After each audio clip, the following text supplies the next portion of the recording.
Malaysia हो, Indonesia हो, चीन हो, जहां भी हो, दुनिया की जिस सोसाइटी में आपका बेटा जाके डॉक्टरी करेगा, उसको पेशाब के नाम पे 10 रुपये खाने की लत लग जाएगी, उसको साफ पखाना के नाम पे रिश्वत लेने की आदत लग जाएगी। क्या होगा? यहाँ पढ़ाई लिखाई की कमी नहीं है। नेपाल भी आज पढ़ने लिखने के माहौल में बड़ा आगे चला गया है।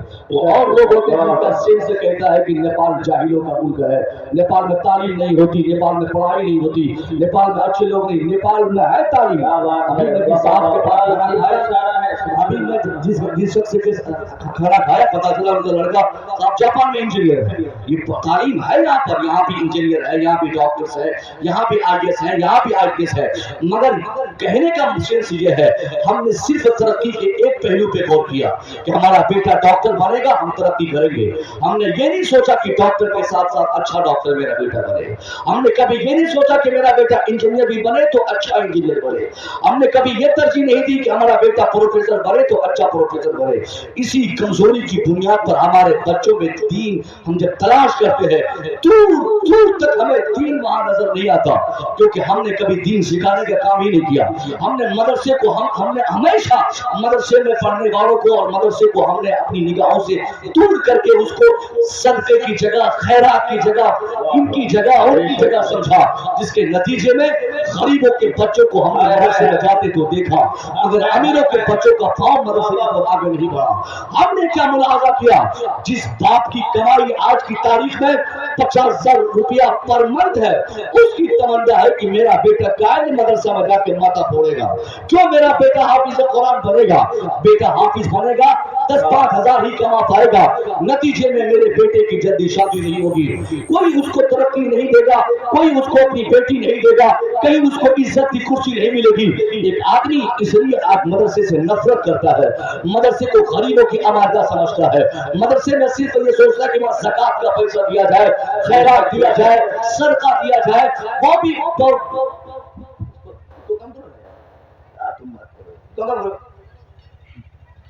हेलो हेलो हेलो, और आवाज बढ़ाओ नीचे से।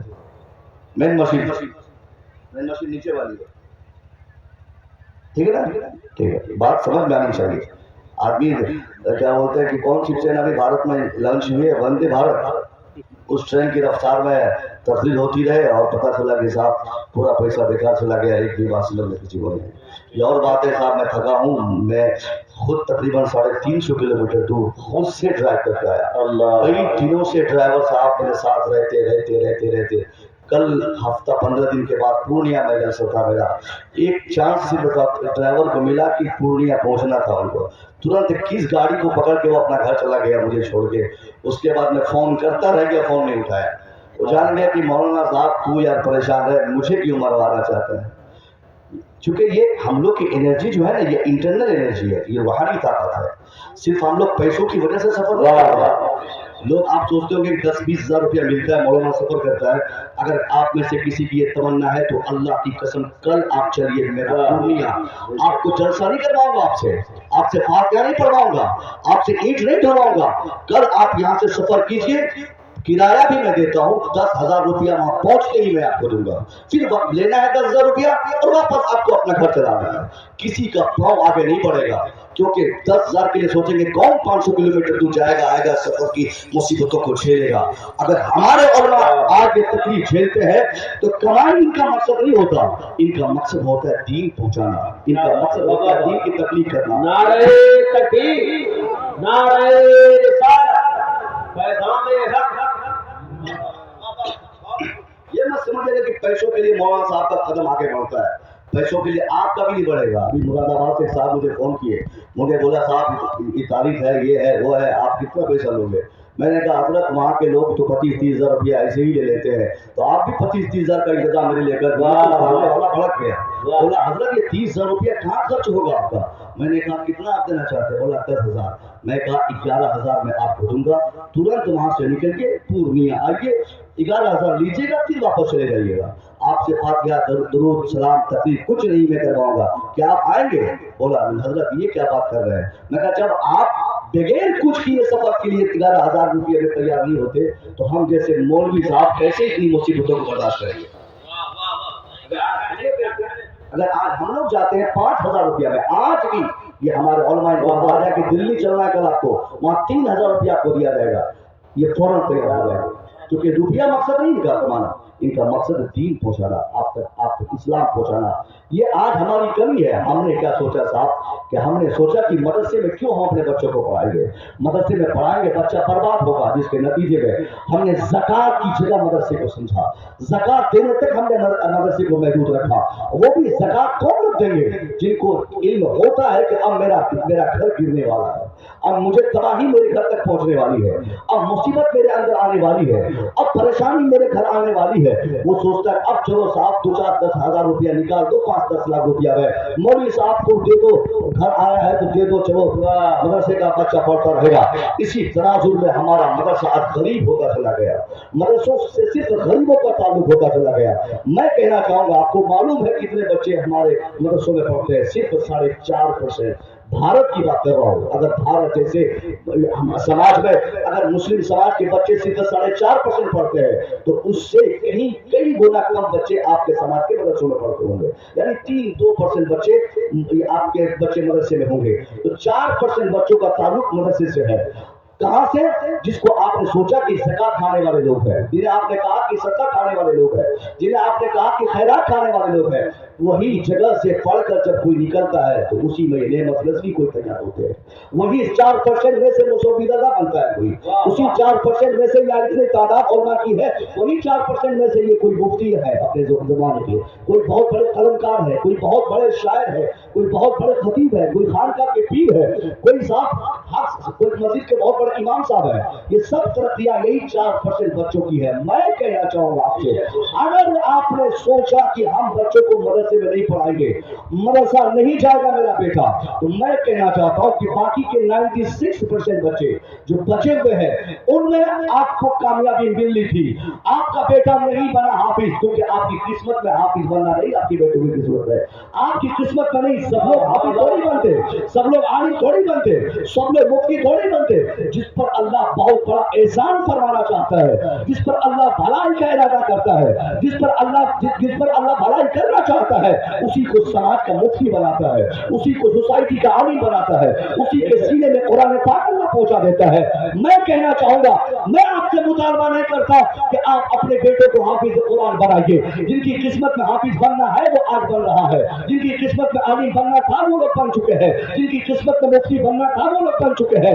آپ سے میرا مطالبہ ہے, باقی کے 96% جو تعلیمی میدان بچے ہوئے تھے, ان میدان میں آپ کی کتنی کامیابی ہے, آپ کے کتنے بچے انجینئر بنے, آپ حساب دیجیے. آپ نے کتنے بیٹوں کو ڈاکٹر بنایا, حساب دیجیے. آپ کے کتنے بیٹے آفیسر بنے, آپ ہمیں بتائیے. آپ نے کتنے بیٹوں کو آفیسر بنایا, آپ ہمیں بتائیے. آپ نہ اس میدان میں کامیاب, نہ اس میدان میں کامیاب. نہ آپ کا بیٹا حافظ بن سکا, نہ آپ کا بیٹا ڈاکٹر بن سکا, نہ آپ کا بیٹا عالم بن سکا, نہ آپ کا بیٹا پروفیسر بن سکا, نہ آپ کا بیٹا انجینئر بن سکا, نہ آپ کا بیٹا آفیسر بن سکا, نہ آپ کا بیٹا قاضی بن سکا. کون سا میدان ہے صاحب جس میدان کو آپ نے فتح کیا ہے؟ یہی تو آپ کی تباہی کی سب سے بڑی وجہ ہے کہ آج کی جہالت ہمارے سماج کو کھا گئی ہے. ہمارے پاس بلڈنگ اچھی ہے, ہمارے پاس کاریں موجود ہے, ہمارے پاس پیسوں کی فراوانی ہے, مگر ہمارے بچوں میں ایجوکیشن نہیں, ہمارے پاس نالج نہیں. ہمارے سماج میں جہالت اس قدر عام ہوتی جا رہی ہے, باپ جاہل, بیٹا جاہل, پوتا جاہل, پورا سماج جاہل. جب جہالت کے ماحول میں ہمارا پورا سماج چلتے گا تو اس جہالت کے ماحول میں تباہی نہیں آئے گی تو کہاں آئے گی؟ آج اگر ہم جاہل ہیں اور رو رو کر حکومت سے اپنا حق مانگ رہے ہیں کہ مدرسوں کو اپنا حق دیا جائے, انڈین کو اپنا حق دیا جائے, دنیا میں مسلمانوں کو اپنا رائٹ دیا جائے, دنیا اتنی ہوشیار ہے صاحب, ہم جیسے جاہلوں کو دنیا ہمارا حق دینے نہیں آئے گی. اگر ہم چاہتے ہیں کہ دنیا سے اپنا حق چھین لے تو اس کے لیے ہمیں پڑھنا ہوگا, قلم کی طاقت آزمانی ہوگی, ہمارے قلم کو مضبوط کرنا ہوگا, ہمارے بچوں کو پڑھانا ہوگا. چاہے تعلیمی کوئی میدان ہو, وہ انجینئرنگ کا میدان ہو, ڈاکٹری کا فیلڈ ہو, چاہے وہ مدرسے کا میدان ہو, کوئی میدان ہو ایسا جس میدان میں آپ کے بیٹے کو کامیابی مل جائے. مگر آپ نے کبھی ایسا نہیں کیا. پیسوں کی فراوانی ہے, पैसे पॉकेट में सड़ रहे हैं, मगर बच्चों को पढ़ाने की हिम्मत नहीं। तो आप जान लिया कि मेरा बेटा क्या करेगा पढ़ के। सऊदीया किस लिए बना है, दुबई किस लिए बना है, तो किस लिए है, कतर किस लिए है, जापान और मलेशिया किस लिए है, ये हिंदुस्तान के दीगर रियासतें किस लिए है। कोई जाएगा साहब वॉश नहीं करेगा, वॉश करेगा, कोई कहीं जाकर झाड़ू लगाएगा, कोई पखाना साफ करेगा, कोई भेड़ बकरी चलाएगा। वही हमारे बच्चों की कामयाबी है। मैं कहना चाहता हूँ भारत शहीद आज अगर पूरी दुनिया में मुसलमानों की जो ये हालत है, ये बिगड़ती ये सिचुएशन में मुसलमान इतना जिम्मेदार है, क्योंकि मुसलमानों का कोई बच्चा सर से पांव तक पूरे समाज को आप भगाएंगे।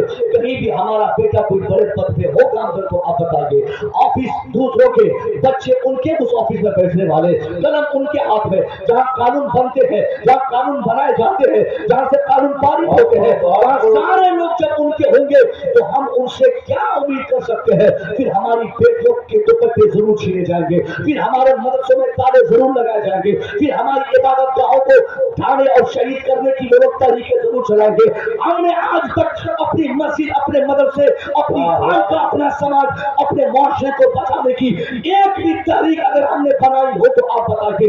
हाँ, हमारे पास तरीके हैं गरीब नवाज के ढेर चढ़ाने की, हमारे पास अंजुमने हैं जलसा करने के लिए, हमारे पास तरीके हैं साफ करने के लिए। ये सारी तरीके हम बनाते हैं, मगर इस्लाम की हिफाजत के लिए, कुरान के तहफ़्फ़ुज़ के लिए, पैगंबर इस्लाम के कानून की हिफाजत के लिए, मदरसे की दीवार को मजबूत करने के लिए, मदरसे को आबाद करने के लिए तहरीक तो बहुत बड़ी चीज है साहब। हौसला तक हमारा मुर्दा हो चुका है। तो मैं कहना चाहूंगा कि समाज का फर्द ये सोचे कि मदरसे में पैसा क्यों देंगे, मदरसे में ज़कात देंगे, मदरसे में अपना निजी पैसा क्यों देंगे। मदरसा का बच्चा भले ही मच्छर खाता है, उसको मदरसे का बच्चा भले ही वो बिस्तर में नहीं सोता है, जमीन में फर्श पे सोता देगा तकिए के, भले मदरसा का बच्चा फकीर लगता है। ये सारी चीज अगर हमारी है तो आप याद रखिए आने वाले 25-50 सालों में लोग तलवार लेकर आपको मारने, काटने, जूता लेकर आपके सरों की मालिश करने के लिए 24 घंटा तैयार रहेंगे। फिर आपको बचाने वाला कोई नहीं आएगा, क्योंकि आपने रसूलुल्लाह के घर की हिफाजत के लिए कोई काम नहीं किया, आपने मुस्तफा के घर को बचाने के लिए कोई काम नहीं किया। ये उलमा चंदा लेने के लिए जब बैग लेकर आपके घर पहुंचे तो कोई छत पे भागे, कोई दरवाजा बंद करे, कोई जंगला बंद करे। क्या नजरिया है? जहाँ बेटी बता मौलाना को कि अब्बा घर पे नहीं है, जहाँ बहन मौलाना को बता कि भाई साहब घर पे नहीं है। हमने ये सोच बना ली है मदरसा में नहीं देंगे घर बनाएंगे, मदरसा में नहीं देंगे तो इस कॉलेज में देंगे, मदरसे में नहीं देंगे स्कूल में देंगे। आज भी साहब LKG, half KG, 2 KG, 3 KG, पता नहीं कौन कौन से क्लासेस के नाम होते हैं। उस क्लास में पढ़ने वाले बच्चों के नाम पर एक बाप आसानी से 1 लाख रुपया एडमिशन के नाम पे, 2 लाख रुपया साहब एक महीने की फीस के नाम पे वो आसानी से दे देते हैं। मगर अगर उसी का बेटा मदरसे में कुरान पढ़ता हो, अली बाता पढ़ता हो, कोई हाफिज बनना चाहता हो, कोई आलिम बनने का इरादा करता हो, 5 साल उसका बेटा मदरसे में पढ़ ले, उसका भतीजा मदरसे में किरात की तालीम हासिल करे, उस बाप को या उस चचा को ये तौफीक नहीं कभी 10,000 बगैर ज़कात की रकम को खुशियाना हम किसी आलिम की पॉकेट में डाल देते हैं। हजरत ये 10,000 शाबाशी के लिए, ये 10,000 मदरसे के लिए, ये 5,000 खाने के लिए, ये 10,000 मदरसे के बच्चों के कपड़े के लिए हमने कभी हमारे अंदर में तौफीक हो सकी। यही वजह है हम तबाह हो रहे हैं। मैंने कल के जलसे में, परसों के जलसे में कहा था झारखंड में कि ये हालात खराब होते जा रहे हैं। ये कौन गद्दार हो गई, ये कौन बेवफा हो गई। इनको मदरसा बचाने का शौक नहीं, मस्जिद आबाद करने का जज्बा नहीं, इनको मदरसे की दीवार बची रहे ये इनकी ख्वाहिश नहीं है, इसलिए तबाही आ रही है। ये चंदा ये कौम नहीं देगी। आप मांगोगे पैसा कि आपको भिखारी समझेंगे लोग, आप चंदे के लिए जाओगे कि लोग झूठ बोल के घर भाग जाएंगे, ये लोग आपको ताने देंगे, कभी आपको चोर कहेंगे, कभी आपको बेईमान कहेंगे, कभी आपको ठग कहेंगे। आप जलसा कराएंगे बोलेंगे कमाने के लिए किया है, आप मदरसा बनाएंगे बोलेंगे कमाने के लिए किया है, आप साहब दस्तकार को फरोग देंगे बोलेंगे ठगने के लिए किया है। आपके लिए मैं अपने उलमा से गुजारिश करूंगा, अगर इस कौम को सबक सिखाना आप चाहते हो तो आप मुफ्त की तालीम देना बंद करो। नहीं होगा चलता, नहीं करेंगे चलता। हमारा मदरसा बनेगा कॉलेज के पेपर पे, मदरसा बनेगा स्कूल के पेपर पे। जिसके बच्चे हमारे यहाँ पढ़ने आएंगे उनको कम से कम एडमिशन के नाम पे 50,000 देना होगा। और उसके बाद समाज का कोई फर्द कभी अगर निकाह के नाम पे बुलाए पहले 50,000 दो, फिर निकाह पढ़ाऊंगा, पहले 1 लाख दो फिर तेरे बाप का जनाजा पढ़ाऊंगा, पहले 10,000 दो फिर फातिहा पढ़ूंगा। सर जाए तेरे बाप की लाश, हमारे उम्मा नहीं पढ़ाएंगे जनाजा, क्योंकि तुमने अल्लाह की तौहीद की है। आलिम जिस घर से पैदा होते हैं उस घर को तूने जूतियों के नोक पे रखा है। दूसरे के घरों की तूने इज्जत बढ़ाने की कोशिश की, अल्लाह के रसूल का घर उसकी दीवार टूट गई, उसे सीधी करने की आपके पास फुर्सत नहीं, तो जनाजा के नाम पे पैसा ला, कुरान खानी के नाम पे पैसा ला, निकाह के नाम पे पैसा ला। नहीं करूंगा चंदा, ज़कात नहीं लूंगा मैं, नहीं खाएंगे हमारे बच्चे खैरात के पैसे। जब जब तुझे जरूरत पड़ेगी 1-1 लाख चुकाना पड़ेगा, ताकि तेरे पैसों से कॉलेज और यूनिवर्सिटी से ज्यादा हमारा मदरसा तरक्की की राह में आ जाए।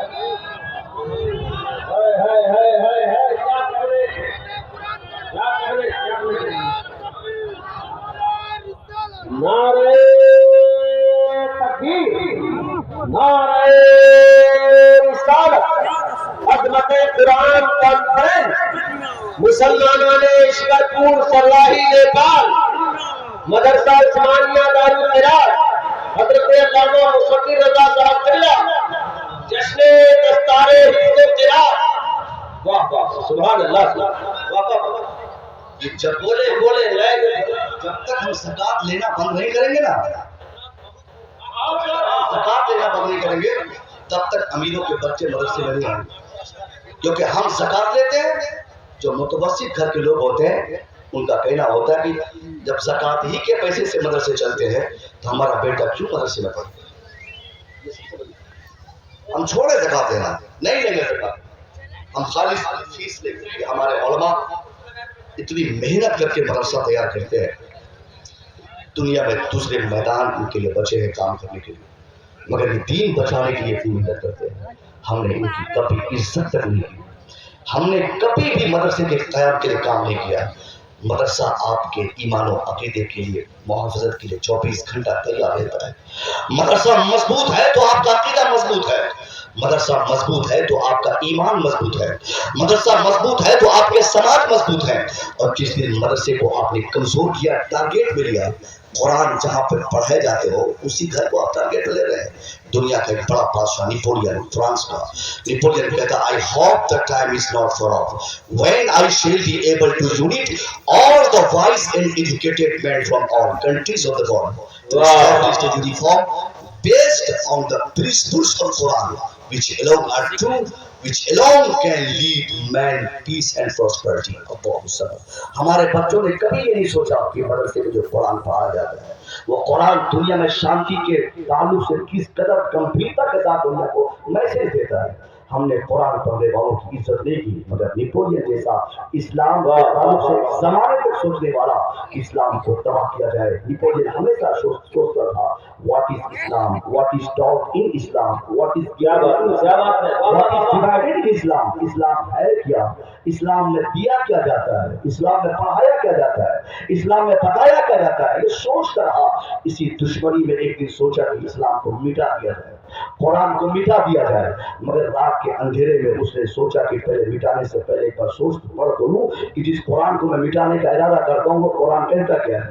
कुरान अजीम के 2-4 पन्ने को भी पढ़ाई था, सारी हेकड़ी, सारी दुश्मनी वो अपने पांव के नीचे रौंदा, फिर कलम उठाते हुए कहा, ए दुनिया वालों, आई hope the time is not far of, मेरी आशा है बहुत जल्द ऐसा वक्त आने वाला है, when I shall be able to unite all the wise and educated men from all countries of the world। वो कहता है कि मैं चाहता हूँ कि दुनिया के तमाम ममालिक से पढ़े लिखे लोगों को एकत्रित किया जाए, इकट्ठा किया जाए, एक प्लेटफॉर्म पे लाया जाए, एक शामियाने के नीचे दुनिया के तमाम पढ़े लिखों को बिठाकर उसके बाद साथ क्या किया जाए। उसने कहा, मैं चाहता हूं कि उसके बाद पूरी दुनिया में शांति के लिए एक ऐसा कानून बनाया जाए, एक ऐसा संविधान बनाया जाए, एक ऐसा ज़ाब्ता दुनिया के किसी किताब के मुताबिक न हो, जो दुनिया के किसी थिंकर और मुसन्निफ की सोच और विचारधारा के आधार पे न हो। हाँ, अगर हो तो based on the principles of Quran, तो कानूनी किताब अगर हो तो सिर्फ कुरान अजीम के कानून के आधार पे हो, دنیا میں شانتی آ جائے گی، دنیا میں خوشیاں آ جائیں گی، مگر ہم نے شانتی کے لیے مدرسے کو دور کر دیا۔ آج میں آپ سے پوچھنا چاہتا ہوں، آپ سب سے بڑا اسلام کے دشمن ہے، ہم سب سے بڑا اسلام کے دشمن، یعنی یہاں یہ زمائن جو میں استعمال کرتا ہوں، چاہے واحد متکلم ہو، چاہے جمع متکلم ہو، چاہے غائب ہو، واہ واہ واہ، صرف اور صرف وہی بدماش ٹائپ کے لوگ ہیں جن کی سوچ یہ ہوتی ہے کہ مدرسے میں کیا دیا جائے گا بغیر مانگے۔ تو ہمارے مولوی صاحب کو آج تک ہم نے ایسا دیکھا ہی نہیں کہ کوئی ایسا آدمی سماج کا ہو جو چپکے سے مولانا بولے کہ 10,000 روپیہ دے کر بولے کہ حضرت رمضان شریف کے بعد ایڈمیشن ہوگا بچوں کا، بہت دور دور سے بچے لوگ پڑھنے آئیں گے، ناشتے کے لیے 1 مہینے کا خرچہ میری کمائی سے، 1 مہینے کا خرچہ میری کمائی سے، چپلیں میری طرف سے، کرتا میری طرف سے۔ یہ جو ہمارے بچے آئے قرآن انہوں نے چیزوں میں محفوظ کیا ہے، اتنی محنتیں کی ہیں یہاں کے علماء نے، اتنی قربانیاں پیش کی لوگوں نے۔ میں کہتا ہوں صاحب اگر یہ اتنی محنت کہیں پہ کیے ہوتے تو ایک بڑی کمپنی کا فیکٹری کا مالک بن گئے ہوتے۔ اگر جتنی محنت یہ اذان، نماز، دین، قرآن، شریعت، ایمان، عقیدہ، ان ساری چیزوں کے تعلق سے 24 گھنٹہ جو یہ ڈرے رہتے ہیں اور آپ تک باتیں پہنچاتے رہتے ہیں، اتنا کام صاحب یہ جا کے کہیں کیے ہوتے تو بڑا آفیسر بن کے ہوتے، مگر ان کو آفیسر بننا قبول نہیں، ان کو اللہ کے رسول کا دین بچانا قبول ہے۔ ان کو بہت بڑا پیسے والا بننا نہیں ہے، ان کو اللہ کے رسول کے دین کی حفاظت کرنی ہے۔ مولانا ناصر صاحب، صدام صاحب اور یہ ہمارے تمام علماء، میں تو نام بہت سارے لوگوں کا نہیں جانتا ہوں، مجھے بڑی محبتوں سے ان لوگوں نے بلایا ہے، اس لیے بہت زیادہ تکلیف سے کہ میں آیا تاکہ پیغام نیپال میں جائے۔ نیپال کے حالات بدلنے ہوں گے، نیپال ہی کیا صاحب پوری دنیا کے حالات بدلنے ہوں گے۔ ایک تو تعلیم نہیں، نفرتیں ہمارے سماج میں بڑھ گئی اور اوپر سے ہم نے اسلام کو، رضوی صاحب اسلام کو ہم نے اس قدر بانٹا ہے۔ ہمارا اسلام مصطفیٰ کریم نے ایک دیا تھا، اللہ نے اپنے نبی کو ایک اسلام دیا، مصطفیٰ کریم نے صدیق اکبر کو ایک اسلام دیا، صدیق نے حضرت فاروق اعظم کو دیا، فاروق اعظم نے حضرت عثمان غنی کو ایک اسلام دیا، عثمان نے مولا علی کو ایک اسلام دیا، حضرت مولا علی نے اپنی اولاد کو صرف ایک اسلام دیا اور اسی کی تلقین و تبلیغ کی آپ نے۔ مگر آج ہم نے اسلام کو صاحب اس قدر تباہ کر دیا، آج ہم نے شخصیتوں کے نام پہ اپنے اسلام کو بانٹ دیا ہے، ہم نے اپنی خانقاہوں کے نام پہ اپنا اسلام بانٹ دیا ہے، ہم نے اپنی زبان، علاقہ، ضلع، ریاست، ملک کے نام پہ اپنے اسلام کو بانٹ دیا ہے۔ یہ بنیادی باتیں ہیں ہماری پریشانی کی۔ ہم نے آج کہیں بھی دنیا بھر میں ایک بارش جگہ بتائیے جہاں آپ متحد ہے۔ اگر ہم رضوی ہے تو رضویوں میں بھی 50 حصے ہے، اگر ہم اشرفی ہے تو وہاں بھی 3-4 کوالٹی کے اشرفی ہے، اگر ہم رشیدی ہے تو وہاں بھی 2-3 طرح کے رشیدی ہے۔ بھائی بھائی میں لڑائی خانقاہ والوں کی، اور اس لڑائی کے چپیٹ میں آ کے ہم نے بھی اسلام کو الگ الگ کر دیا۔ نتیجے میں کیا ہوا صاحب؟ نیپال، بہار صاحب، بنگال، اتر پردیش، اڑیسہ، چھتیس گڑھ، ہر جگہ کی بات کر رہا ہوں، کوئی اپنے دل پہ ڈالے کہ اگر آئے پیسہ بھی لیے، کھانا بھی کھائے، میری برائی کر کے چلے گئے۔ یہ ہر جگہ کی بات ہے، ہر جگہ خانقاہیت کا غلبہ جو ہمارے چہرے پہ نمایاں رہتا ہے۔ ہم اپنے خانقاہ کی ترقی کے چکر میں اس قدر سرگردہ ہو گئے، ایسا سرگردہ ہو گئے کہ خانقاہ آگے چلی گئی۔ نعرہ تکبیر، نعرہ رسالت، حضرت علامہ غلام مرتضیٰ صاحب قبلہ، حضرت علامہ غلام مرتضیٰ صاحب قبلہ۔ ہمارے بڑے بڑے علماء تشریف لا ہے، اگر پیر تلاش نہ ہو کسی میں تو انہی علماء میں محنت کرو، انشاءاللہ آپ ایک کامیاب ہوگے کہ آپ کا سب سے بڑا پیر کوئی اور نہیں، یہی ہمارے علماء ہے، سب سے بڑے ولی آپ کو یہی نظر آئیں گے۔ مگر ہم نے ہر جگہ اسلام کو ڈیوائڈ کر کے اختلاف کو جو جنم دیا ہے، یہ اختلافات ہماری تباہی کا سب سے بڑا ضامن ہے۔ میں یہ نہیں کہتا کہ آپ جسے چاہیے اپنے دسترخوان پہ بٹھا دیجیے، میرے اتحاد کے پیغام کا مطلب یہ نہیں کہ آپ جسے چاہیے گلے لگا لیجیے، مگر اتحاد کئی پیمانے پہ ہوتے ہیں، ملکی اتحاد، زبانی اتحاد، سماجی اتحاد، مسلکی اتحاد، سب یہ ساری کوالٹیز ہے۔ آج پوری دنیا میں 160 کروڑ سے زیادہ مسلمان رہتے ہیں، 160 کروڑ کی تعداد کوئی کم تعداد نہیں ہماری، 160 کروڑ تعداد، وہ بھی عملی مسلمان ہے۔ چاہے عقیدہ جس کا جو ہو، نماز ہر لوگ پڑھتے ہیں، عقیدہ چاہے جتنا خراب ہو، ایمان کی باتیں ہم لوگ کرتے ہیں۔ عمل کے اعتبار سے پوری دنیا کی سب سے بڑی قوم مسلم ہے، سب سے بڑی قوم پوری دنیا میں سرکار ممالک ہمارے ہیں۔ 160 کروڑ سے زائد की तादाद हमारी है पूरी दुनिया में, मगर कहीं भी हम एक हैं तो आप बताइए, यही हमारे पिटने की वजह है, यही हमारे मार खाने की वजह है, यही हमारी आबादी जलने की वजह है। आज हमारी इबादत गाँव को लोग अपने कब्जे में ले लेते हैं, बहुत आसानी से वो कामयाब होते हैं। हमारे हमारे मदरसों पर वो तिरछी नजर डालते हैं और अपनी बात अपना कानून वो थोप देते हैं। हम आंखें फाड़ के देखने के अलावा हम कुछ नहीं कर पाते। ये सारी चीजें क्यों है? क्योंकि हम दुनिया में कहीं भी मुत्तहिद नहीं रहे, हमारे अंदर इत्तेहाद नहीं, हमारे अंदर यूनिटी नहीं। हमने इत्तेहाद का पैगाम अपने अमल से, अपने किरदार से, अपने समाज से, अपनी जिंदगी में हम कहीं दुनिया को नहीं सिखा पाए। आज दुनिया जान चुकी है कि मुसलमान अलग अलग बातें करते हैं। ये मुसलमान कोई अशरी के नाम पे रफी से भिड़ता है, कोई रफी अशरी से भिड़ जाता है, कोई बरकाती रशीद से भिड़ जाता है। ये एक अहले सुन्नत वल जमात के पैना तले रहने वाले जब हम एक नहीं है तो उनका क्या हाल होगा साहब, जिनको हम लोगों ने पहले ही इस्लाम से बाहर निकाल रखा है। उनमें कितनी नफरतें होंगी, वो हमारे ताल्लुक से दुश्मनी पाल रहे होंगे और हम उनके ताल्लुक से किस तरह दुश्मनी पाल रहे होंगे।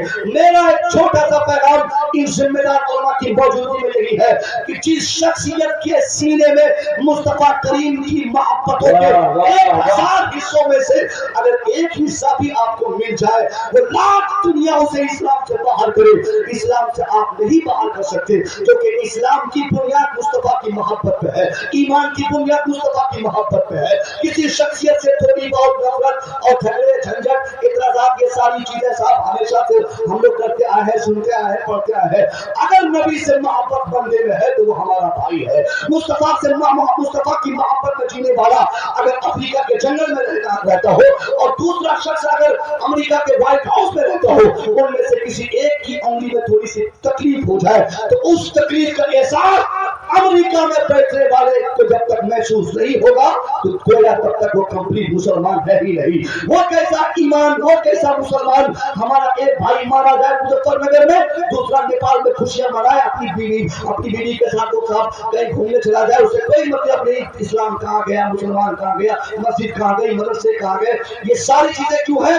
क्योंकि हमने दुनिया को ये एहसास नहीं दिला सका कि हम एक है। तो हम आपसी जितने इख्तिलाफात है, हम हर इख्तिलाफ का हम एक जवाब देना जानते हैं। अगर कोई हमसे नफरत करता है, उनका अकीदा मेरे अकीदे से मैच नहीं करता है, उनसे एक दिन नहीं 50 दिन बैठ कर जूता झाड़ के, लाठी चला के, हाथ जोड़ के, समझा के, तबलीग करके, जैसे होगा हम उन्हें मनाने समझाने की कोशिश करेंगे। उसके बाद भी अगर वो नहीं मानेगा तब भी हम उससे नफरत करेंगे, मगर आलमी एतबार से, दुनियावी एतबार से दुनिया को ये एहसास नहीं दिलाएंगे कि हम अलग अलग हैं।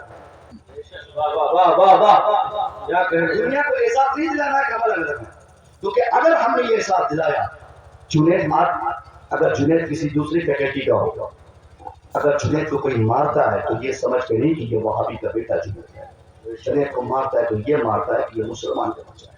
अगर इस्लाम के नाम पर मुसलमानों पर दुनिया में जहां भी तकलीफ पहुंचे तो इस्लाम के नाम पर हमें एहसास हमको दिलाना चाहिए एक होने का।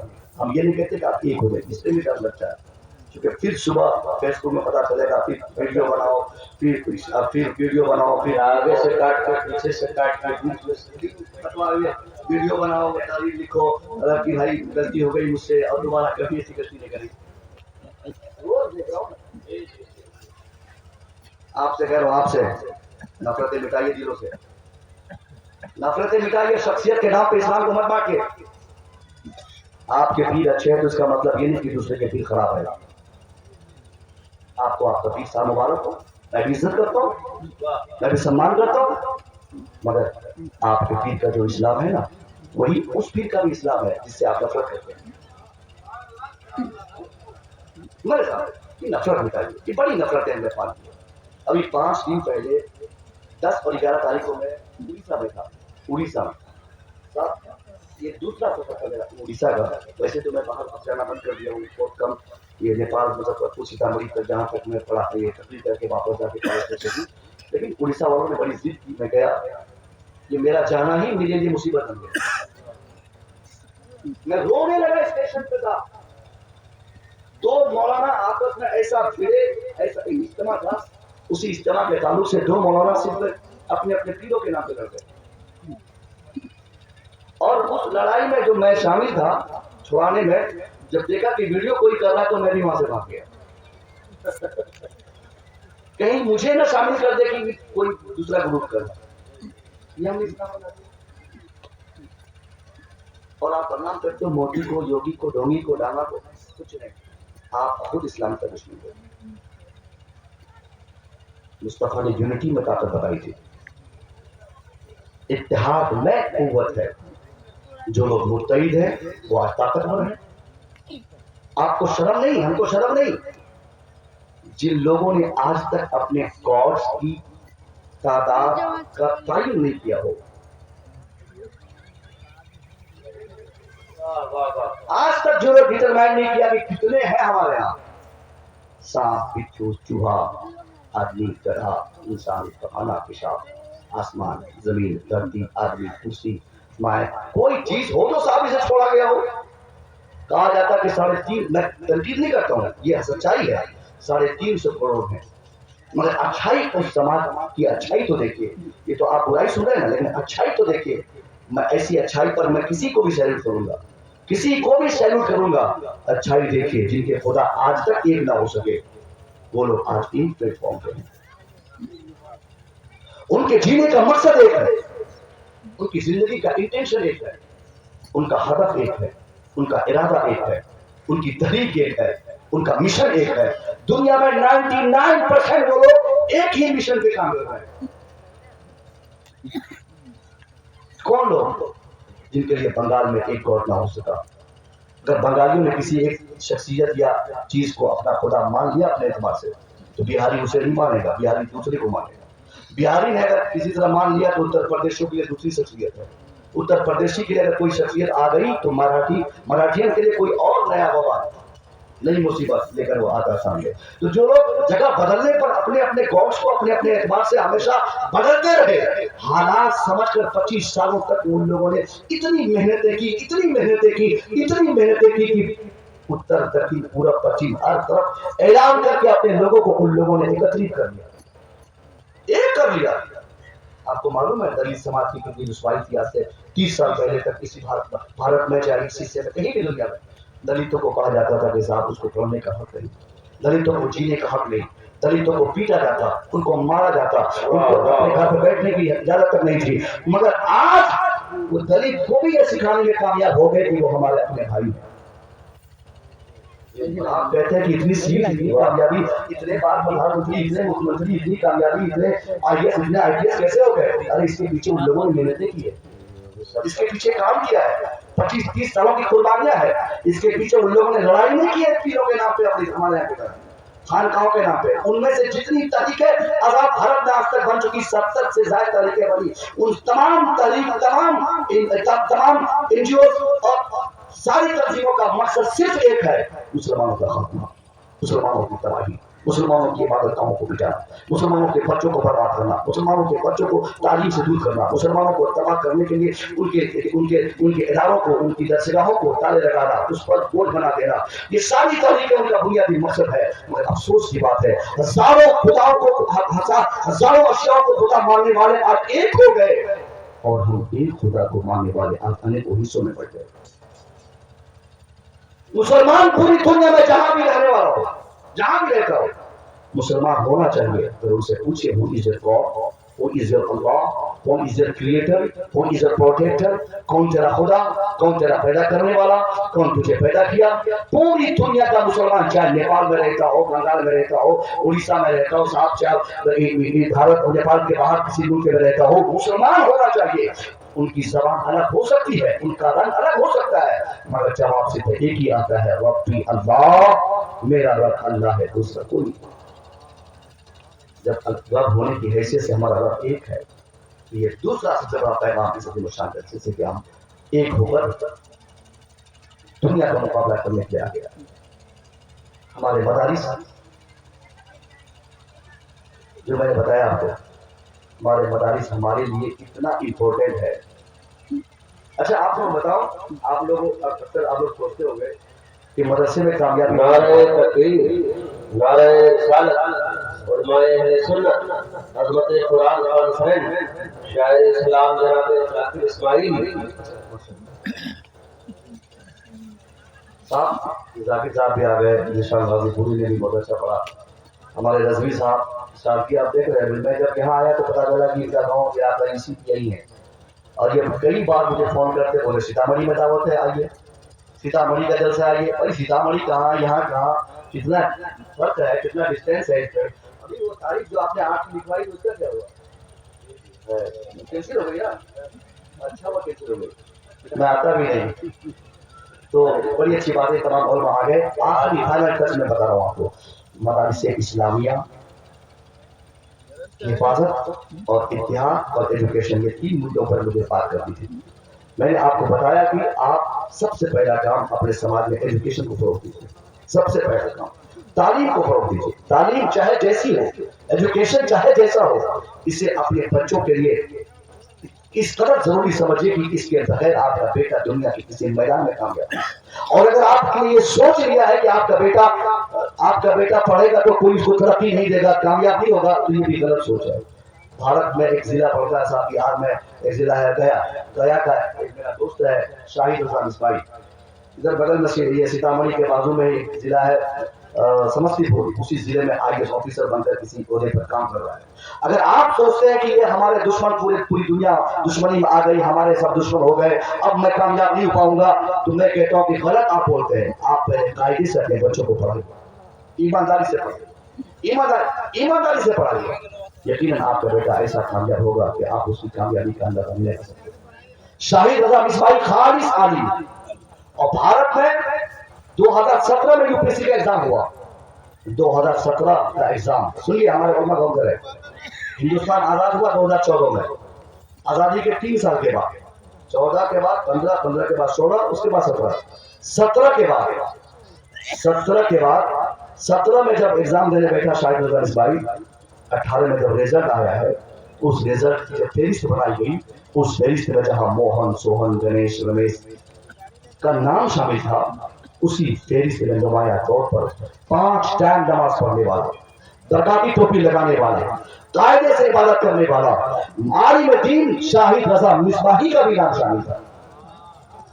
इस बात की दलील है, जो पढ़ेगा वो आगे बढ़ेगा, जो पढ़ेगा वो अपने को बचाएगा, जो पढ़ेगा वो आगे जाएगा। भीमराव अम्बेडकर जिसकी इज्जत आज पूरी दुनिया में है, अम्बेडकर के समाज में ये बात बता दी गई, उसको पढ़ना नहीं, उनका काम खिदमत करना, उनका काम ज्योति सिलना, उनका काम पकाना साफ करना।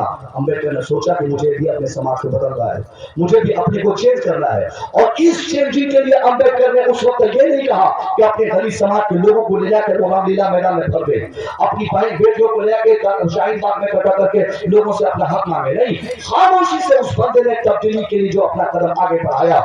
इसके लिए सबसे इंपॉर्टेंट चीज जिन चीजों में रखा, वो चीज सिर्फ एजुकेशन है। एजुकेशन को वो अपने लिए जरूरी समझा, इरादा किया, पढ़ने का किया, नाम बदला, बाप का नाम बदला, समाज का नाम बदला, महाराष्ट्र के किसी स्कूल में जाके नाम लिखाया।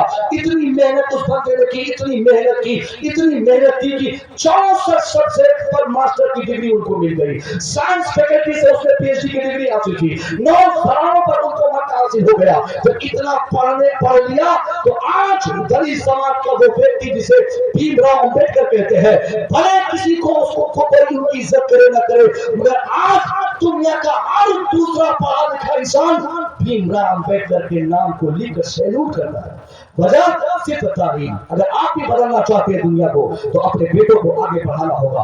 मैं कसरत से दर्शों में कहता हूँ, कसरत से लोगों को कहता हूँ, आप अपने बेटों को डॉक्टर बनाए। कितने बेटे आपके डॉक्टर होते हैं? 20% तादाद हमारी, चाहे नेपाल में हो, भारत में हो, 20% हमारी तादाद रहती है जगहों पे, मगर 20% का मतलब समझते हैं ना? 100 लोग जहाँ पे हो, उनमें से 80 अगर कुछ और हो तो 20 हम हो। 100 IAS में 20 IAS हमारे हो, 100 DM में 20 DM हमारे हो, 100 IPS में 20 IPS हमारे हो, 100 मंत्री में 20 मंत्री हमारे हो, 100 डॉक्टर्स में 20 डॉक्टर्स हमारे हो, 100 पढ़े लिखों में 20 हमारे हो, 100 उमरा में 20 उमरा हमारे हो, मगर हमने अपनी 20% तादाद को इतना धसा दिया।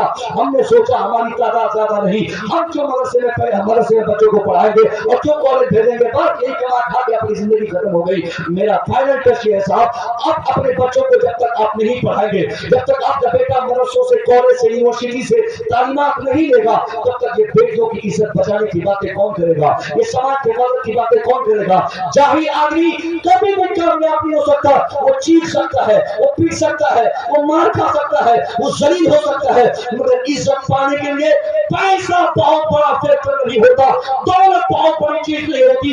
اگر عزت چاہیے تو ایجوکیشن کو ڈیولپ دینا ہوگا, اگر عزت چاہیے تو ایجوکیشن کو بڑھانا ہوگا. آپ بھول گئے مصطفیٰ کے فرمان کو, جس مصطفیٰ نے نماز آپ پہ فرض فرمایا, جس مصطفیٰ کے اعلان کے بعد روزہ فرض ہونے کا احساس آپ کو ہوا, جس پیغمبر اسلام نے حج زکات کو آپ کے لیے کمپلسری بتایا, اسی مصطفیٰ کریم نے ایک ایسی چیز کو بھی ضروری قرار دیا, ایک ایسی چیز کو بھی آپ کے لیے فرض قرار دیا ہے جو فرضیت نماز کی فرضیت سے بھی بڑی فرضیت ہے, جس کی اہمیت نماز کی فرضیت کی اہمیت سے بھی زیادہ ہے, جس کی اہمیت روزے حج و زکات کی بھی اہمیت سے بھی زیادہ ہے. یہ اس لیے میں کہہ رہا ہوں صاحب, نماز مسلمانوں کے لیے سب سے امپورٹنٹ ہے, مگر ہمیشہ کے لیے نماز امپورٹنٹ نہیں. نماز کے لیے ٹائم فکس ہوتا ہے, نماز کے لیے وقت فکس رہتا ہے, نماز کے شرائط ہوتے ہیں, جگہ پاک ہونی چاہیے, آدمی پاک ہونا چاہیے, وقت ہونا چاہیے, تب اس کے بعد نماز اس کو پر فرض ہوگی, اور اس پر بھی وہ آدمی بالغ ہونا چاہیے. پاگل پہ نماز فرض نہیں, بچے پہ نماز فرض نہیں, فجر کی نماز ظہر کے ٹائم پہ فرض نہیں, ظہر کی نماز عصر کے ٹائم پہ فرض نہیں. یہ نماز کو اللہ نے فرض فرمایا ہے, مگر ٹائم اس کے ساتھ فکس کر دیا ہے. روزہ ہم پر سیکنڈ ٹائم کا فرض ہے, لیکن اس کی فرضیت میں بھی اتنی شدت نہیں جتنی شدت کے مصطفیٰ کریم کے الگ سے فرمان میں اتنی شدت ہے. روزہ سب پہ فرض نہیں, جب رمضان کا مہینہ آئے گا تب مسلمانوں پہ روزہ فرض ہوگا, وہ بھی کون, عاقل بالغ پر, غیر مسافر پر, جو ہماری بیٹیاں خون کی حالت میں اور ان پر روزہ, ان بچیوں پر جو خون کی حالت ہوگی ان پر روزہ فرض نہیں ہوگا, جو مسافر ہوں گے ان پر روزہ فرض نہیں ہوگا. روزہ عاقل پر, بالغ پر, پاگلوں پہ نہیں. یہ روزے کی شرط ہے. زکات بھی ہم پر فرض ہے, مگر پیسے والوں پر. خیرات بھی فرض ہے, ضروری ہے, مگر پیسے والوں پر. ہر جس کے اندر کیپیبلٹی ہے وہ حج کرے گا. مگر میں کہنا چاہتا ہوں, ایک ایسی فرضیت کا بھی میرے مصطفیٰ نے اعلان فرمایا جس میں کوئی کنڈیشن نہیں, کوئی شرط نہیں, بلا کسی شرط و کنڈیشن کے مصطفیٰ کریم نے فرمایا طلب العلم فریضۃ علی کل مسلم و مسلمہ, علم کا حاصل کرنا ہر مسلمان مرد اور عورت پر فرض ہے. کیوں نبی نے ضروری قرار دیا؟ اس لیے کہ بغیر علم کے ہم حیا کہاں سے سیکھیں گے, بغیر علم کے ماں باپ کی خدمت کا جذبہ کیسے آئے گا, بغیر ایجوکیشن کے اللہ کو ہم کیسے پہچانیں گے, بغیر علم کے ہم نماز کو صحیح طریقے سے ادا کرنے کا علم کہاں سے لے سکیں گے. اس لیے ساری چیزوں کے لیے ضروری ہے کہ ہم کو پڑھائی پہ ڈیولپ کرنا ہے, پڑھائی پہ کام کرنا ہے, اور اس پڑھائی کے لیے سب سے بڑا ادارہ جو ہوتا ہے وہ کالج نہیں, وہ یونیورسٹی نہیں, وہ صاحب منتشی کالج نہیں, وہ اگر کوئی ہے تو جہاں قرآن پڑھایا جاتا ہے اس کو ہمیں پہلے بچانا ہوگا. کیونکہ جب تک ہماری بچیاں قرآن پڑھ کر کالج نہیں جائیں گی, ان کی عزتیں ڈوبتی رہیں گی, ان کی عزتوں کے ساتھ کھلواڑ ہوتا رہے گا. آج تک بتائیے آپ کوئی ایسی لڑکی آپ کے سامنے آپ لا کے دکھائیے جن کو دینی تعلیمات دی گئی ہو, کوئی ایسا لڑکا جو دینی ایجوکیشن دیا ہو, اس کے بعد ڈاکٹر بن کر جھوٹ بولا ہو, انجینئر بن کر پیمانے کیا ہو, بڑا آدمی بن کر شیطانی کیا ہو. نہیں, آج اگر پورے سماج میں ہمارے بیٹے بیٹیوں کے ساتھ جو کھلواڑ ہو رہے ہیں, اس کی وجہ وہ باپ اس کا ذمہ دار ہے. اس باپ نے مدرسے سے ہٹا کر اپنی بیٹی کو صرف اسکول بھیجا, کالج بھیجا. اسی طرح میں ایک اور لمبی بات میں کر رہا ہوں کہ آج کالج ہمارے بچیاں جاتی ہے, مگر بچوں کو کالج بھیجنے والا باپ کبھی بھی اپنی بیٹی کی نگرانی نہیں کرتا. اپنی بیٹی کو 5,000 دے دیا, جاؤ اسکول میں دے دینا, جاؤ ٹیوشن کی فیس دے دینا, جاؤ سائیکل لے لو, جاؤ موبائل لے لو, جاؤ یہ کر لو. ایک اشارے پر بیٹی چاہ لے تو باپ اس بیٹی کو صاحب دلی میں جامعہ بھیج دے, وہ JNU بھیج دے, اس کو علی گڑھ بھیج دے, اس کو بیچو بھیج دے. من چاہے اسکول اور کالج میں ہماری بچیاں داخلہ کرا لیتی ہے, اور باپ بھی بڑے خوشی سے اپنی بیٹی کو ڈالتا ہے, کیونکہ باپ جانتا ہے کہ میری بیٹی کالج میں پڑھ کے آئے گی, بہت پیسہ کمائے گی, ڈاکٹر بنے گی, پھر پیسوں کی فراوانی ہوگی. نتیجہ پھر کیا نکلتا ہے, اس کی بیٹی کامیاب تو ہوتی ہے, اس کے پاس MA کی ڈگری, اس کے پاس DLED کی ڈگری, اس کے پاس B.Ed کی ڈگری, اس کے پاس MSc کی ڈگریاں, ان کے پاس بہت ساری ڈگریاں اکٹھی ہو جاتی ہے. اور وہ باپ کے سامنے 22 سالہ لڑکی آ کر کہتی ہے, ابا I am free, ابا میں آزاد ہوں, ابا میں آزاد ہوں, ابا میں کپڑا جو پہنوں گی میں اپنی مرضی سے, ابا میں شادی کروں گی اپنی مرضی سے, ابا میں گھومنے جاؤں گی اپنی مرضی سے, ابا میں لڑکے کا انتخاب کروں گی اپنی مرضی سے. اے میرے ابا, آپ میری زندگی میں ذاتی معاملات میں آپ انٹرفیئر نہیں کر سکتے. You haven't any right, آپ کے پاس کوئی حق نہیں, کوئی ادھیکار نہیں کہ میں کیا پہنوں, میں کہاں جاؤں, میں کس سے شادی کروں. اب وہ باپ بتائے जिस बाप ने कहा था हजरत मेरी बेटी आलिमा नहीं, मेरी बेटी अब एमए करेगी, मेरी बेटी हाफिजा नहीं बनेगी, मेरी बेटी डॉक्टर बनेगी, डॉक्टर बनने वाली बेटी अपने बाप से दलित समाज के लड़के से शादी का मुतालबा करती है। बेटी अब्बा ये सामने वाला लड़का मुस्कुराता हुआ वो मेरा बॉयफ्रेंड है, मैं उसी से शादी करूंगी। उस वक्त बाप को रो रो कर और मां के पास भाग भाग कर देता है, हजरत ताबीज दीजिए बेटी संभल जाए, ताबीज दीजिए बेटी मान जाए, कोई ऐसी दवाई कोई ऐसा मंत्र पढ़ के पानी में फूंक दीजिए कि बेटी के दिल में उस लड़के के ताल्लुक से नफरत बैठ जाए। मैं कहना चाहूंगा साहब नहीं नहीं, ये गलती कितनी बेटी की नहीं, ये गलती आपकी बच्चों की नहीं, ये ताबीज से ये सुधार इसमें नहीं हो सकती। सबसे बड़ा मामला आपके हाथ में था जिस वक्त बेटी को अदब सिखाना था, बेटी को संभालना था, बेटी को दीन सिखाना था, बेटी को अदब देना था। उस वक्त आजादी के नाम पर आपने मदरसे को नीच करके कॉलेज को तरजीह दिया, मदरसे को आपने हेज समझा, कॉलेज को डेवलप किया, मदरसे को आपने दलील किया, मदरसे में पढ़ने वालों को कमतर समझकर कॉलेज की दुनिया में अपनी बेटी को बेतहाशा डालने के लिए आपने जो दौड़ लगाई आजादी के नाम पर, कमाई के नाम पर, शोहरत के नाम पर, पैसे के नाम पर, डिग्रियों के नाम पर, नाम के नाम पर, तो आज आपकी बेटी पढ़ ली है, कानून जान गई है कि 18 साल के बाद बाप उसकी जिंदगी में इंटरफियर नहीं कर सकता है, इसलिए वो बेटी कानून बन कर रही है। आपके पास इतना बड़ा मौका, इतनी बड़ी अपॉर्चुनिटी जब आपकी बेटी मैट्रिक में पढ़ती थी उस वक्त थी जिस दिन आपकी बेटी पहली बार रात के 12 बजे किसी को मिस कॉल मारते या किसी से बात करते हुए पकड़ाई थी, जिस दिन पहली गलती उसने की थी उसी दिन अगर पैसे के बाप पैसे के माँ आप में से कोई एक उनका बाल पकड़ के दो चार छूता उस रात को उसके सर पे आप मारे होते तो आज आपकी बेटी किसी से शादी करने के लिए जिद नहीं करती।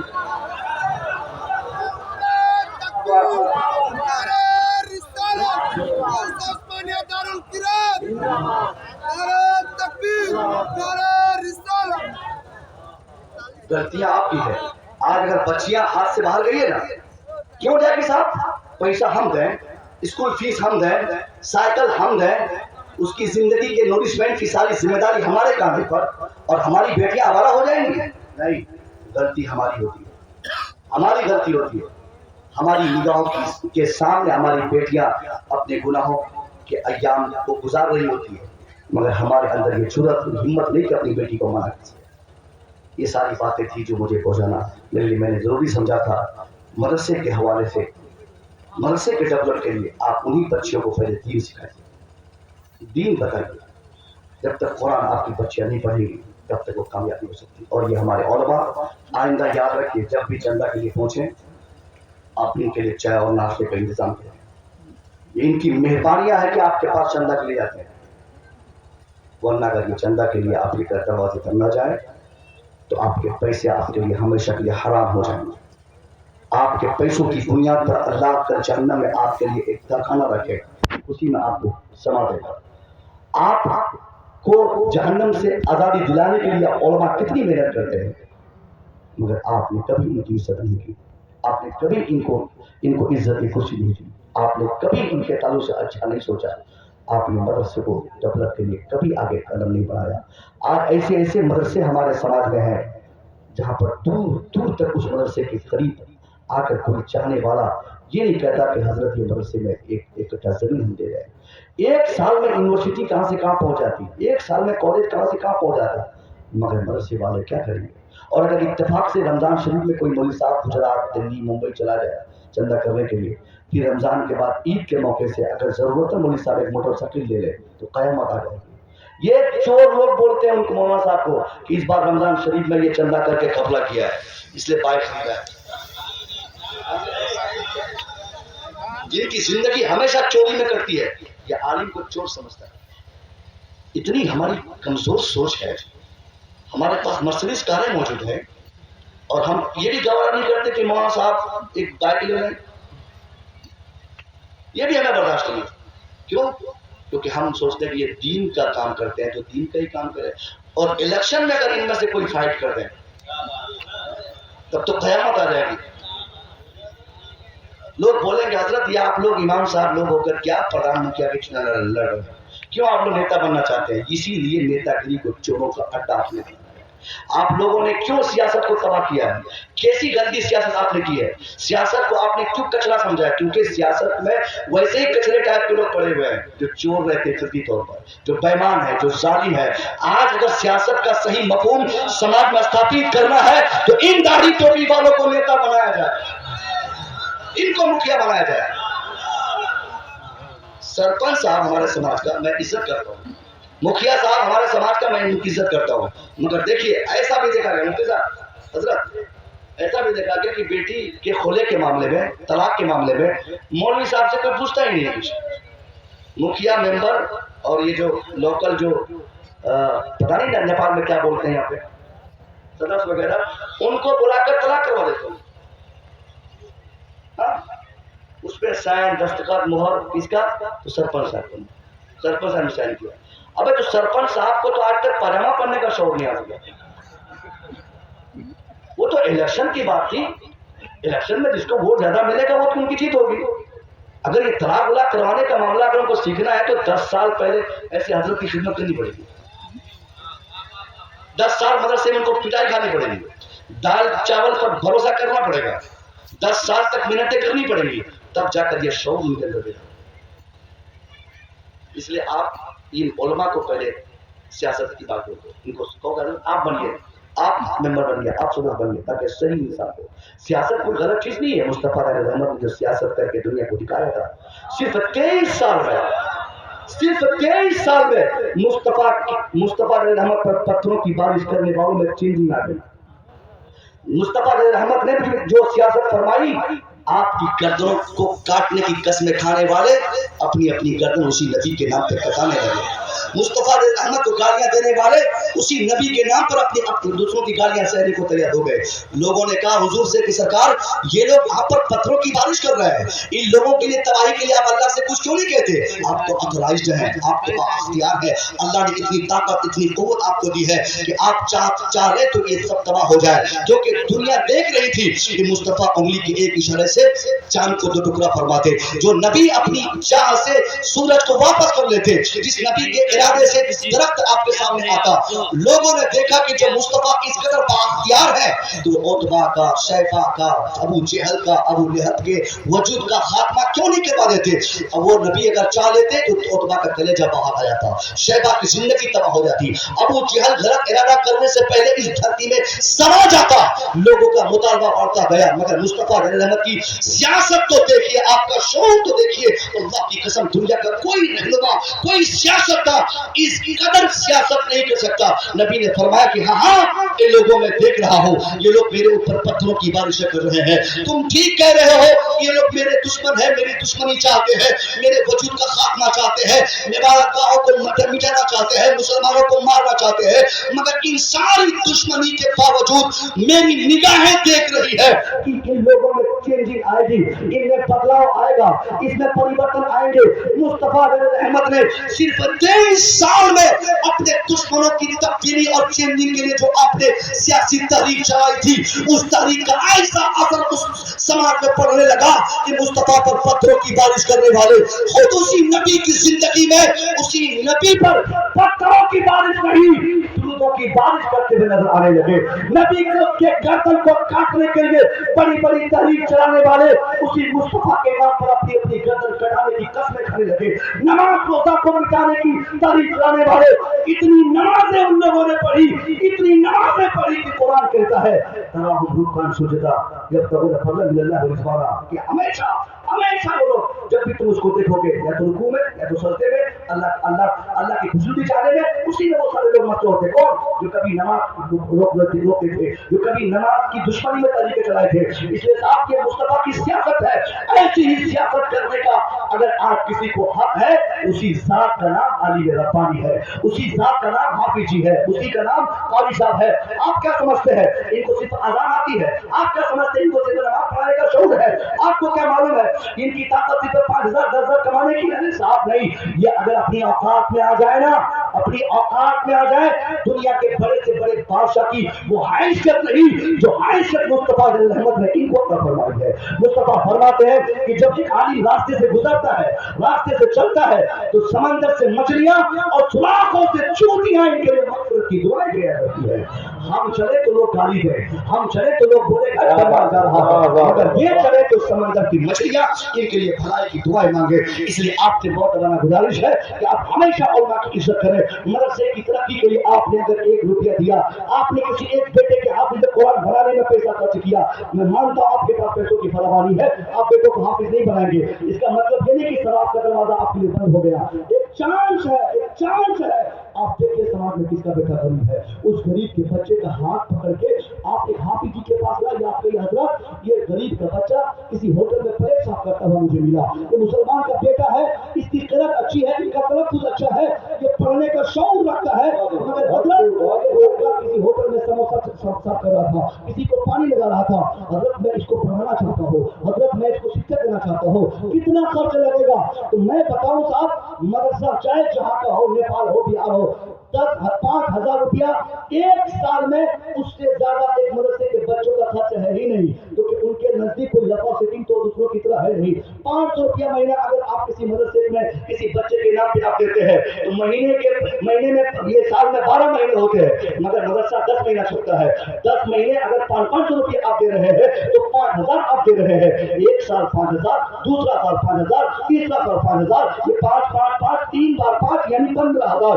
15,000 रुपया अगर आपने अपनी पॉकेट से खर्च किया, इसका रिजल्ट कितना बेनिफिट आपको देखने को मिलेगा कि आपने सिर्फ 15,000 खर्च किए, मगर एक गरीब का बेटा होटलों से आकर हाफिज बनकर मस्जिद का इमाम बन रहा है, वो हाफिज कुरान बन रहा है, फिर दुनिया भी आपकी कामयाब, आखिरत भी आपकी कामयाब। इसलिए सेठों से, पैसे वालों से, जमींदारों से मैं गुजारिश करूंगा, आपको जो तौफीक अल्लाह दिया है वो आप काम कर रहे हैं, मगर मदरसे में अगर आप अपने बेटे को नहीं पढ़ा सकते हैं तो कम से कम जिनके दूसरों के बच्चे जो पढ़ रहे हैं उनके नाश्ते का इंतजाम, उनके खाने का इंतजाम, इनके दोपहर का इंतजाम, इनके लिए चप्पल का इंतजाम, इनके लिए कपड़ों का इंतजाम, असादा की तनख्वाह का इंतजाम, ये कौन करेगा? ये काम अमीरों का है, गरीबों का नहीं। गरीब बेचारा तो पढ़ ही रहा है, और अमीर तो अगर उसको पैसा नहीं देगा तो फिर आप क्यों दुनिया में जिंदा है? मर जाइए आप फिर साहब। एक तो आप खुद आलिम बने नहीं, आपका बेटा हाफिज बना नहीं, आप मदरसे में पैसा देंगे नहीं, तो किस लिए आप धरती का बोझ बने हुए हैं? कुछ तो काम इस्लाम का आप कीजिए।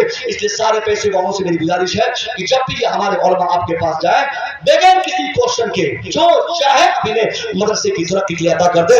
इंशाअल्लाह अगर एक आलिम दीन आपके दरवाजे से मुस्कुरा कर वापस चले गए तो मैं दावे से कह सकता हूँ जिंदगी में कभी भी आपको किसी बड़े डॉक्टर से मुलाकात करने की हाजत नहीं होगी, जिंदगी में कभी पुलिस थाने की हाजत नहीं होगी। ऐसे ही लोग थाने के चक्कर काटते हैं जो लोग मौलवियों का चक्कर नहीं काटना चाहते, ऐसे ही लोग साहब डॉक्टर के दरवाजे पर भीख मांगते जिंदगी की, जो लोग अपने दरवाजे पर कभी किसी मौलवी को बैठने देखना नहीं चाहते हैं। मैं कहना चाहूंगा आलिम को बिठाइए, आलिम की तरक्की चाहिए, इनसे दुआएं लीजिए। मस्जिद में नमाज पढ़ने जाइए तो 10-20 रुपया देकर इनसे आगे, जुमा के दिन 500 रुपया इनकी पॉकेट में खामोशी से दे दीजिए। अगर ये मौलवी साहब असर और जुमा के दिन आपने 500 दिया, असर की नमाज और मगरिब के बाद जो टहलते हैं, उस टहलते क्रम में अगर आपके पैसों की इनको याद आ गई और इन्होंने अपने हाथों को उठाकर आपके हाथ में दुआ कर दिया कि अल्लाह मेरे गांव के अब्दुल कयूम भाई, खालिद भाई, भला भाई, अफजल भाई, इनमें से कोई भाई ने मुझे 100-500 दिया था, मेरी मदद की थी, अल्लाह उस पैसे को मैंने कबूल किया, उस भाई की दौलत में बरकत अता फरमा। मैं दावे से कह सकता हूँ बगैर किसी मुतालबे के अगर आपने किसी मौलवी को दिया और मौलवी साहब ने आपके हाथ में दुआ के लिए हाथ उठा दिया, फिर कभी कहीं ताबीज लेने के लिए आपको दौड़ना नहीं पड़ेगा, ताबीज के जरिए बरकतों की दुआएं नहीं करवानी पड़ेगी। बगैर किसी मुतालबे के आलिम की चाह होगी, अल्लाह आपकी दुनिया भी बनाएगा, आपकी आखिरत भी बना देगा। अस्तगफिरुल्लाह रब्बी मिन कुल्ली ज़ंबि व अतूबु इलैह। अस्सलामु अलैकुम।